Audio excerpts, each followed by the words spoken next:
Just when everyone thought the whole situation with Diddy was finally over, federal investigators have started things up again. They've decided to launch a full investigation into his past. As part of this new probe, they are looking way back into the 1990s. They are uncovering evidence that Diddy had secret gay relationships during that time. The reports say he was so wealthy and private that he would fly these men out of the country on his private jet to party on his huge yacht. But the story gets even more complicated. While he was spending time with all these different men, he apparently developed real feelings for one of them. This wasn't just a fling, he actually started dating the person. And that person was reportedly his own personal assistant at the time, a man named Farnsworth. This whole secret came out because a guy named Freddie P recently decided to tell everyone the truth. Freddie spilled the tea, claiming that Diddy had a hidden romantic relationship with Farnsworth. He said that Diddy turned Farnsworth out, meaning he introduced him to that wild lifestyle. Freddie said Diddy used Farnsworth for so many wild parties and encounters that it eventually became too much. Farnsworth was reportedly so overwhelmed that he had to literally run away from Diddy just to remember who he was and feel normal again. Freddie P says he saw all of this happen with his own eyes. He personally witnessed Diddy being rude, mean, and disrespectful to Farnsworth over and over. At the time, Freddie couldn't figure out why Farnsworth would put up with such terrible treatment. It only made sense to him later when he discovered the big secret. Diddy and Farnsworth were secretly involved behind everyone's backs. According to Freddie P, the bottom line is that Diddy doesn't genuinely care about people. He either tries to sleep with them, or he keeps them close as friends because he knows their secrets and can use that information against them. But with Puffy, of course, I think he gay. I think everybody around him gay, and I think you don't get to stay around him unless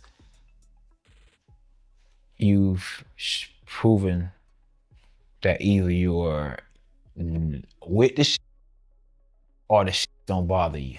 Took part in some foolery, aided some foolery, enabled bad behavior, or have your own ghosts, have your own skeletons that he allowed to, oh, I'll do this while you do that. We all good. We don't give a fuck. This our work. It's an addiction, turning people out. That was his addiction. That was his addiction. He didn't. There's plenty of people that he could have. It was his addiction. Y'all don't understand. I look at Bentley and all these people. Come on, man. Now that we know the monster, man, you carry the man umbrella. You was the man. I watched this man disrespect you every chance he got. Talk to you like his bitch. He talked to Harv like his bitch. He talked to D-Dot like his bitch. He talked to all them niggas like they his bitches. And now that I learned that they really were his bitches, that's why I got so much respect for Gene. I think Fonzo was his little girlfriend at one time, because you have to see how they was conducting themselves. I don't want to say that about Bentley, because Bentley got kids and shit, and I got respect for that nigga. Like, he was one of the few niggas I fuck with. But the way they used to carry themselves back then, and plus he had put something on his Instagram. He put something on his Instagram like 4 or 5 months ago, and he was like, "Don't let me tell my story," or some shit like that. I heard they fell out because of he was stealing or something like that, whatever. But nigga, you hang around a nigga who don't want to pay you, giving millions of dollars away every night, acting like he can't pay you on time, want to fill your butt, all this weird. Even though Freddie P.'s interview might have seemed a little crazy to some people, a lot of listeners felt like he was actually making a lot of sense. They thought his story had some truth to it. For a very long time, there have been rumors about Diddy and his former assistant, Farnsworth. People have whispered that Diddy didn't just have a relationship with him, but that he also used his power to make sure Farnsworth could never talk about it. The rumor is that Diddy blackballed him, which means he might have used his influence to ruin Farnsworth's career and keep him quiet. If you don't know who Farnsworth is, here's the backstory. He was technically a rapper, but he wasn't very famous for his music. He became really well known in the early 2000s for being Diddy's right-hand man and personal assistant. Diddy first hired him for a very specific job, to be his stylist.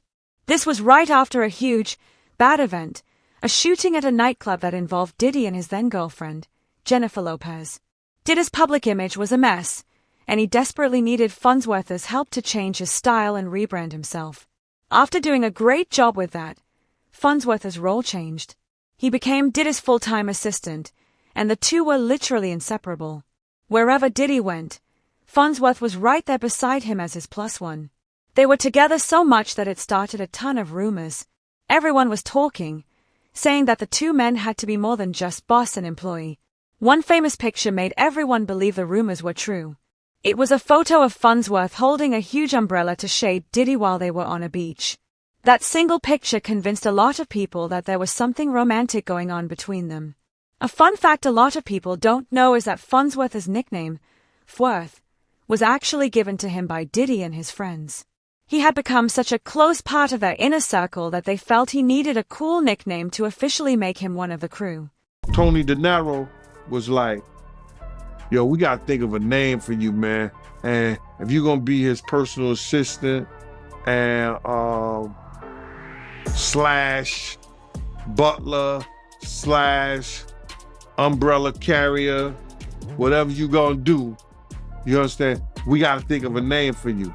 We're gonna try to make you like Bentley or either Farnsworth or either Bent. You gotta be, you gotta have that kind of persona. You gotta dress all the time, be neat, and the whole 9 yards. And then the dude, Derek, was playing with him like, yeah, I know what you're talking about. I know how to do that. I could be over the top. He was acting like that. You know what I'm saying? I could be over the top. So he was saying that. And the dude, Tony De Niro, said, we gotta figure out a name for you, man. It's gotta be on the level of, those characters. He said, you gotta be like Farnsworth, you gotta be like Bentley. He said, we're just gonna call you Farnsworth Bentley. Even though most of the world just saw Farnsworth as Diddy's assistant, he had big dreams of his own. He wasn't content just working for someone else forever. Eventually, he made the brave decision to leave his job with Diddy and focus on building his own career. His first big step was in 2003 when he got a spot on Diddy's popular MTV reality show, Making the Band. But soon after the show finished filming, he officially quit working for Diddy to start his own path. He quickly found success. First, he wrote a book about manners and style called Advance Your Swagger. The book was a huge hit and even became a New York Times bestseller. Then, he got his own MTV show called From GS to Gents, which lasted for 2 whole seasons. But he wasn't done yet. A few years later, he jumped into the music industry. He released his own album and, even more impressively, started working with the famous rapper Kanye West. He helped write songs on Kanye's album Yeezus and even got a producer credit on the song Ultralight Beam from the album The Life of Pablo. So, even though everyone knew him as Diddy's assistant, Farnsworth worked hard and became a successful author, TV star, and music producer on his own. However, one thing he never did was talk publicly about Diddy after he left. He has always stayed completely silent about that time in his life. Many people believe this is because his experience working for Diddy was traumatic. The rumor is that Diddy pressured him into doing things he didn't want to do, and that's why he never speaks about it. This kind of story isn't unique to Farnsworth.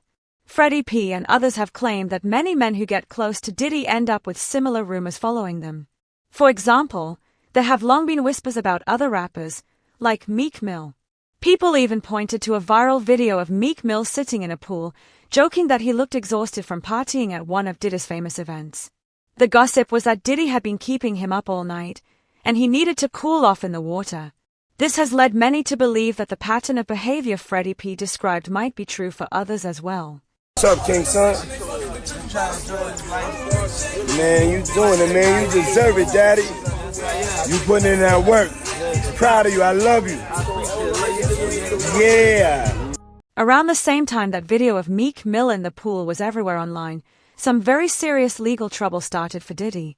A music producer named Lil Rod filed a major lawsuit against him, accusing him of some awful things.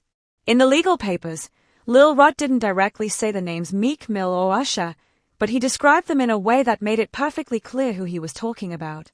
He described one person as a famous rapper from Philadelphia who had dated the superstar Nicki Minaj. There's really only one person who fits that exact description, Meek Mill. He described another person as a legendary R&B singer who had performed at the Super Bowl and had a successful concert series in Las Vegas. This was a clear match for Usher, who had just finished his own Vegas shows and had been the main act at the Super Bowl halftime show. But the rumors didn't stop with the lawsuit. Something even stranger happened. A man who said he used to be one of Diddy's bodyguards came forward.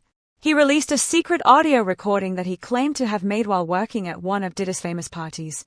This former bodyguard said that the audio was a recording of Meek Mill and Diddy, and that it proved the wild rumors about their relationship were true. He explained that he secretly recorded the audio on his phone one night while he was on duty at Diddy's house during one of these parties. Like, all the champagne was spiked. Everybody was passed the fuck out. I don't drink, so I was playing that shit off like I don't fucking drink. I smoke. Like, I smoke and I had my own, but like everybody was passed out. Yo, Diddy had that man in the room. Look, yes, I put my ear to the fucking door and I brought the phone because Diddy started going in overdrive. I ain't know what the fuck was going on, but I just heard balls slapping against cheeks. I heard niggas struggling to take. I heard niggas being like, yeah, daddy, when he started all that daddy this and daddy that, and then I heard some hollering and struggling like, yeah, I kept the phone there and I recorded all this because I was like, this nigga Diddy rich. Everybody kind of knew back in the day that Meek Mills and Puff was a little too friendly. Anytime two rappers or two people in the industry come dressed up alike, on more than one occasion. Unfortunately for Meek Mill, that secret audio recording didn't help his situation at all. Instead of clearing his name, most people who heard it took it as proof that the rumors about him and Diddy were true. Now, going back to the story about Funsworth, the latest gossip is that federal investigators have found several secret videotapes. These tapes supposedly show Fuerth and Diddy together. The feds also reportedly found other evidence that connects Fuerth to some of Diddy's illegal activities. This makes sense because before anything else, Fuerth was Diddy's assistant. That job meant he was with Diddy all the time, so he likely saw a lot of illegal things happen and may have even helped hide them. But here's the important part. The investigators aren't really interested in arresting Fuerth. What they really want is his help. Sources say they are willing to let Fuerth go free and avoid any jail time if he agrees to tell them everything he knows. They hope his information will be enough to finally charge Diddy with serious, major crimes. And according to these sources, Fuerth is ready to talk. He is apparently willing to tell the investigators everything, as long as he can walk away from this mess without going to prison. Some people think he should also ask for witness protection, because there are so many scary rumors about what happens to people who testify against Diddy. As always, people online have strong opinions about all of this. One person commented, "Finding out Diddy is involved in shady and secret stuff is about as surprising as the sun coming up in the morning."